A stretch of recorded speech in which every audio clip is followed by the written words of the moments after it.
Hey guys, welcome back to our channel. Alright, so today we're going to be talking about some practical tips on setting boundaries to remain pure in your Christian relationship. Okay, now today during the video we're also going to hopefully expound on the question that somebody had asked us: did we have sex before marriage? So let's dive in. Hey there, I'm Shamaine. And I'm Rashad. And we're the Prospers.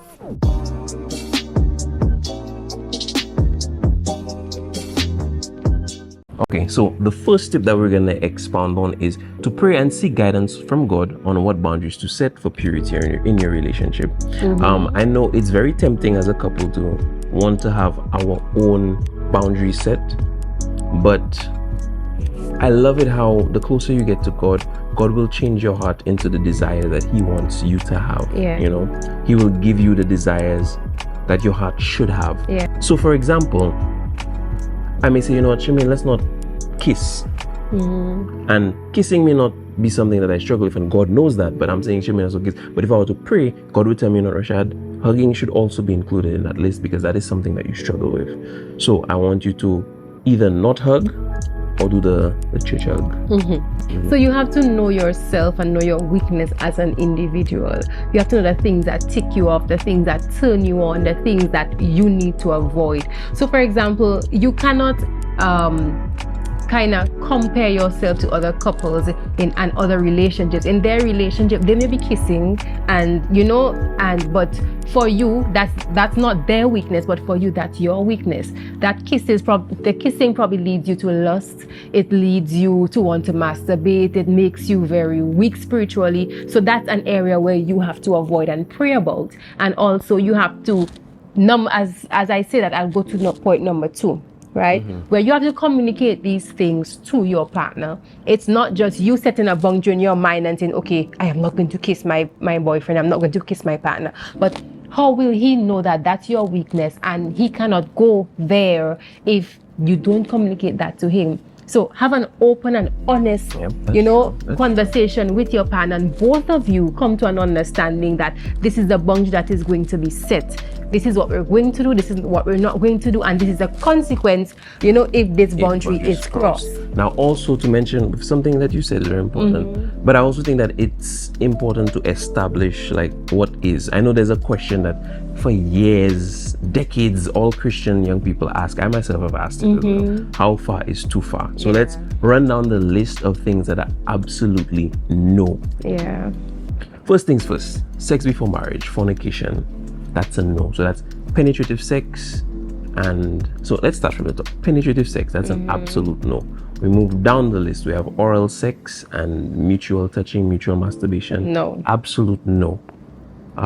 Self-gratification, masturbation, that is also a no.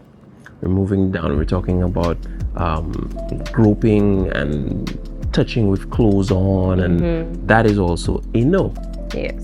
We move down. As we're going down the list, let me see. So we went from the extremes, we went all the way down. Sexting as well, no. So I want to specifically highlight these things. I want to highlight these things specifically because I know how young people, we try to ask questions, and if it's not answered specifically, we're like, oh, they didn't specifically say that we couldn't sext while we were in a relationship, so sexting is wrong.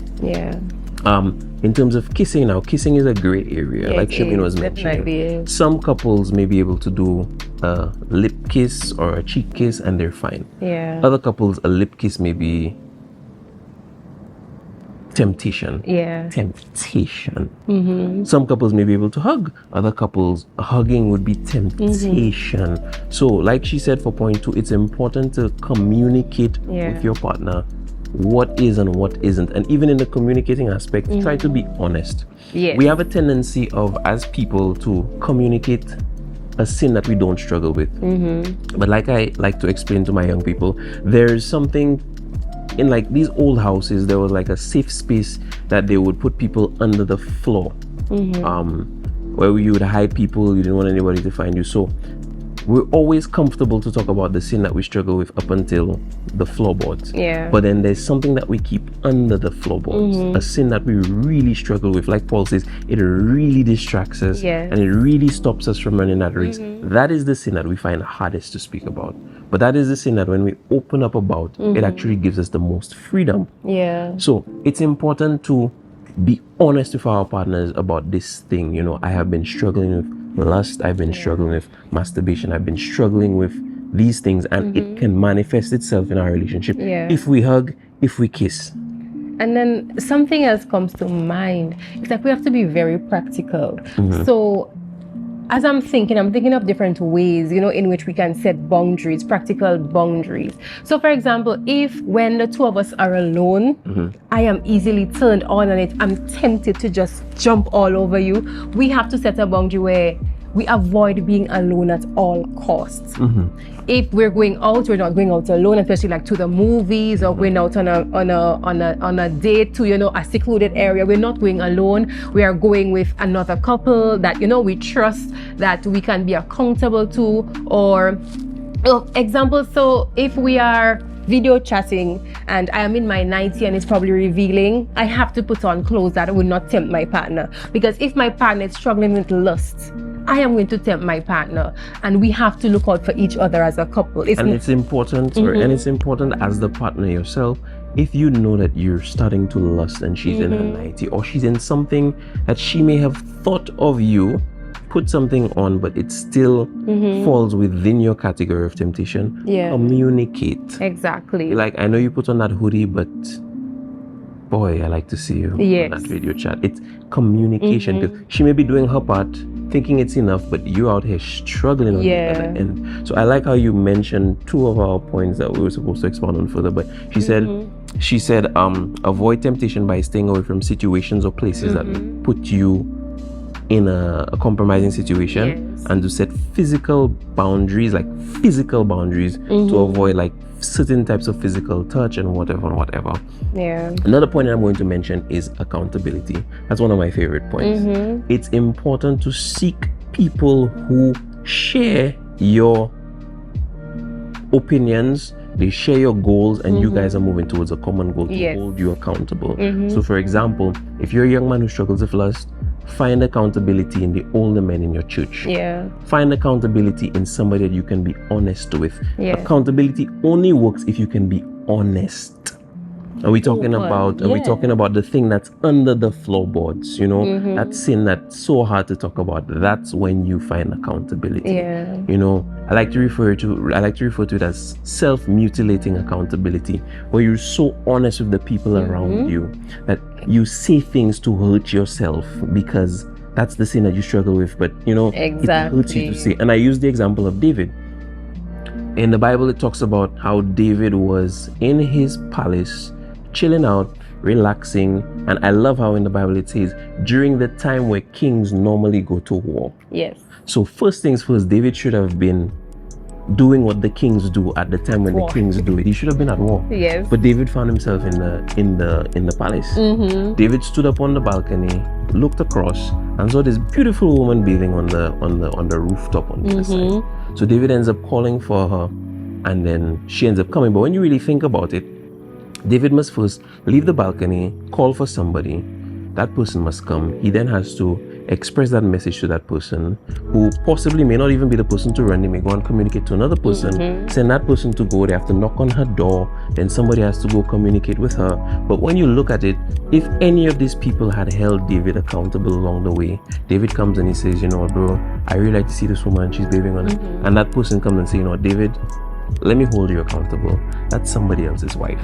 All right. So there comes a point in time where you have to layer yourself with accountability. It should get to a point where for you to commit a sin, you have to lie to so many people that it wouldn't be worth it. I remember one time in Cuba, she was renting out, and I had spoken to our youth group, you know, how we struggle with sexual sin and stuff. And I remember one night I was going by her house and I get a call from one of the cell group members. And she's like, I just see you on the road. It's after 7. Where you going? I say, I just going by Charmaine house, just to get some food because she cooked for dinner and stuff. She said, okay, I'll call you in 15 minutes. I said, okay, no problem.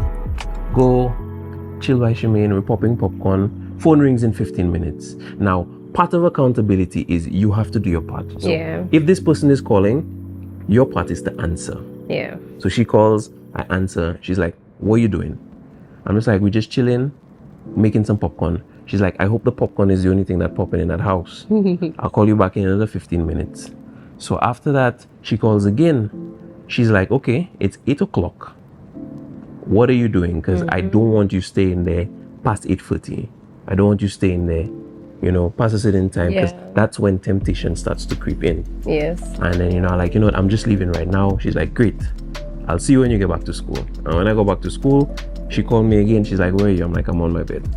And that showed me a practical way that we can hold people accountable. Yeah. That is so true. And another point is that we are humans. We have these sexual urges. We have these sexual desires that we want to be fulfilled. We want to be touched. We want to touch. And it's just for us to learn how to control them, to develop self-control and discipline. And another area that I think that we should have probably kind of implemented in our relationship to help us a bit more was, doing stuff together. The Bible says to leave no room for the enemy.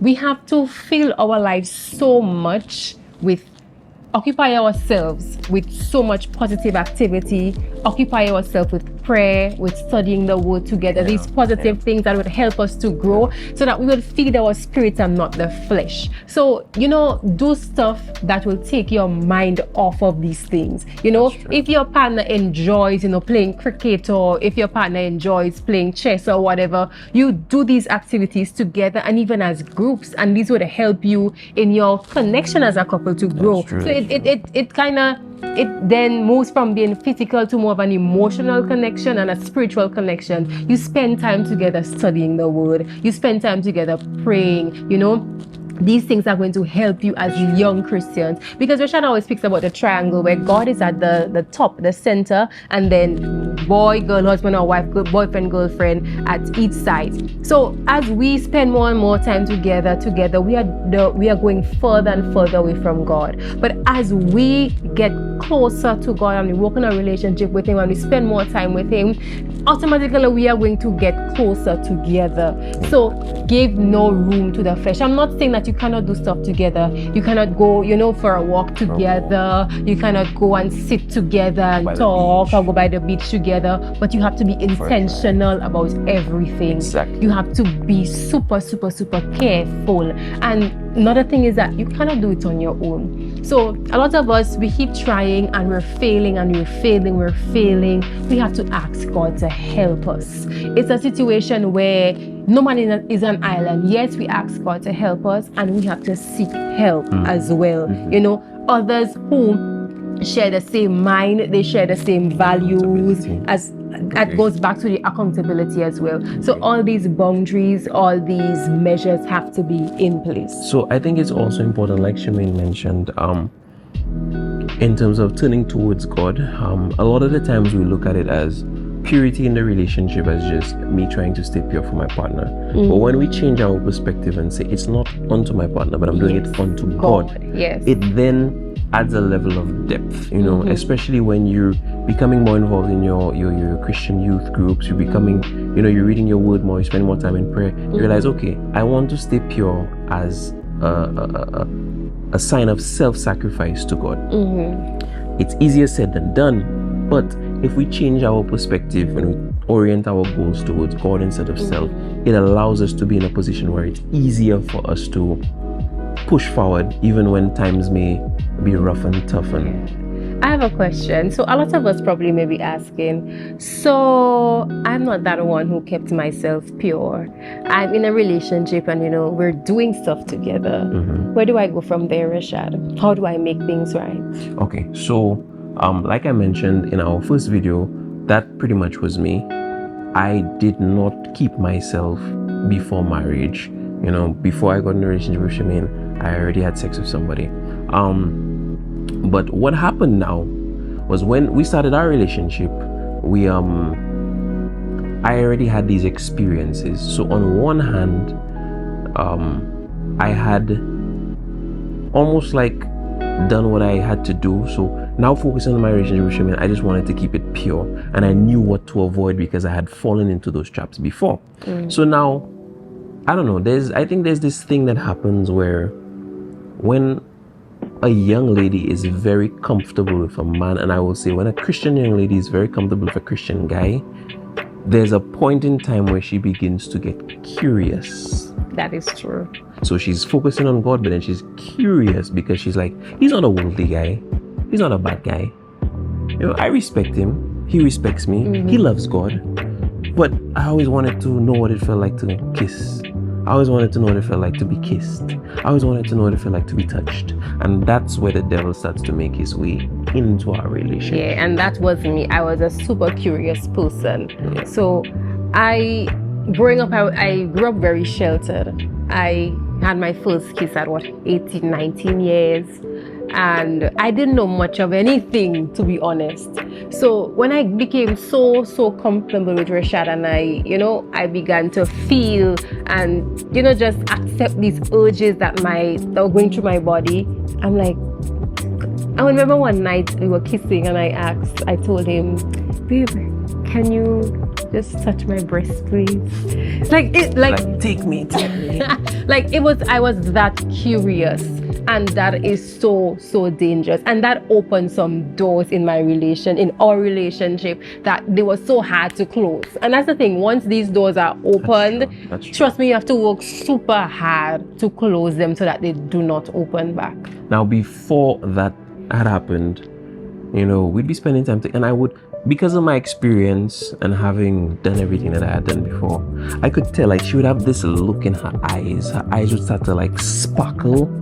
I don't know. I think the guys would know what I'm talking about, or some ladies as well. But when your partner just, they want something sexual, their eyes tend to sparkle. Like, they look at you like you're a piece of ham, or like you're $100 bill on the floor. They look at you like you're a piece of meat.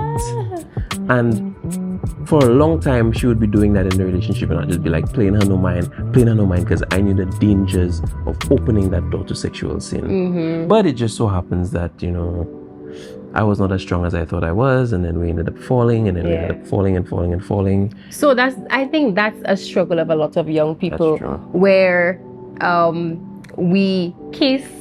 We do the heavy petting. Heavy petting is like the touching and the sucking and the heavy kissing and the so on. But there is no penetration. You even go to the point of naked together. Mutual touching. Even to a point of oral sex. Oral sex is something that happens a lot of the time. Yeah. That was something that we had struggled with. But we're like, oh, it's not penetration. Yeah, it's not sex. Or it's not sin como tal. And that's the thing. When boundaries are not established. Exactly. A lot of Christians, we like to refer to sex as only penetration. Sex is, you enter the category of sex long before you get to penetration. Like we mentioned, is you coming down the list. I would even consider just heavy petting with clothes on, like rubbing each other's, groping and stuff. That's already entering in the realm of sex, even though you have both your clothes on. So, that's something that we... But even in Job, he said, even when you look upon a woman, you lust after her. That is a sin. That is already sin. So then what we did, we actually sat down, and we did this many times. We sat down and we were open with each other, and we're like, these particular boundaries need to be set. This needs to be in place.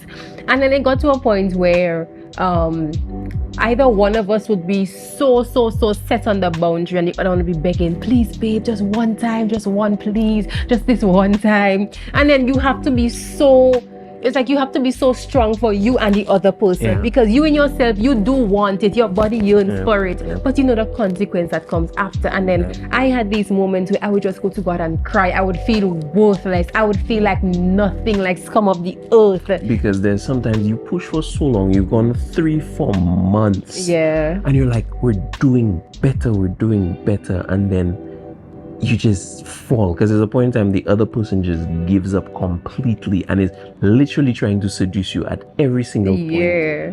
Every single time there's seduction. Like, I remember one time she would be like, you have no bricks?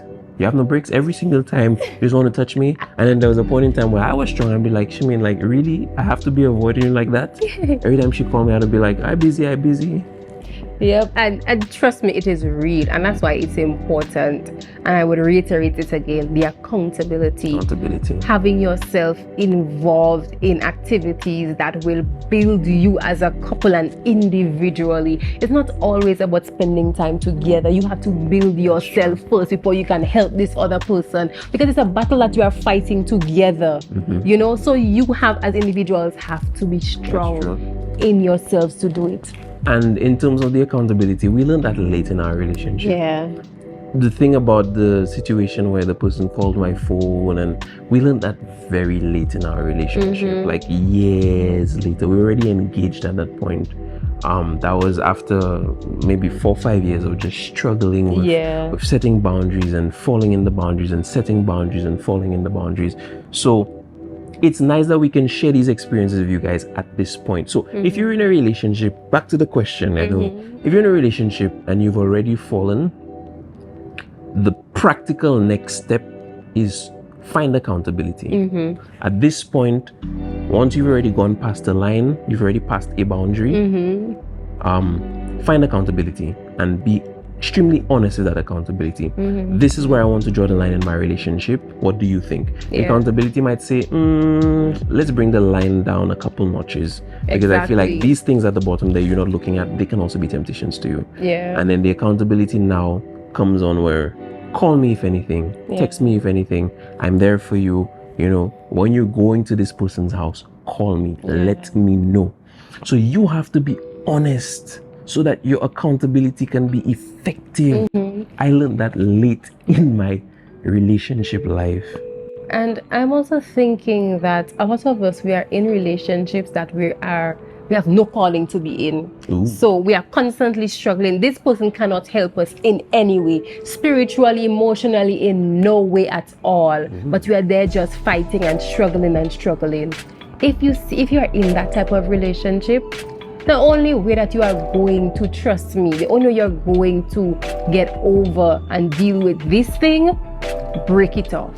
Cut it off. Unequally yoked relationships. Exactly. These relationships are dangerous. Very dangerous. Now, it just so happens that during my time growing up as a young Christian, that's something that I always noticed. The Christian girls who grew up in the church, very involved, they look at the Christian guys and they say, these Christian boys, they're slow. They have no game. They have no chat.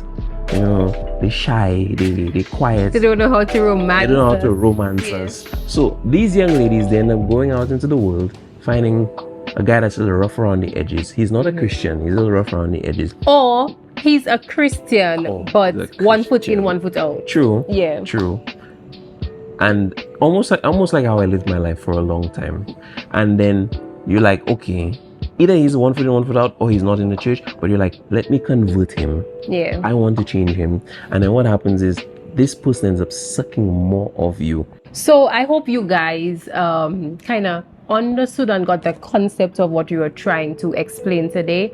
And I just hope that if you are struggling, if you are that person that we're speaking about, that God will touch your heart and He would really show you what to do. We can only advise you. We can only give you our experiences at the end of the day, but God is the one that's going to do the work in your life, and you have to be willing to do the work as well. Thank you for sitting down on the couch with us, and we hope that we were able to just share some experiences with you guys. If you have some questions, some comments, anything, you can always just send them over to our Instagram. And we hope you guys have a blessed week, and see you guys soon. Bye.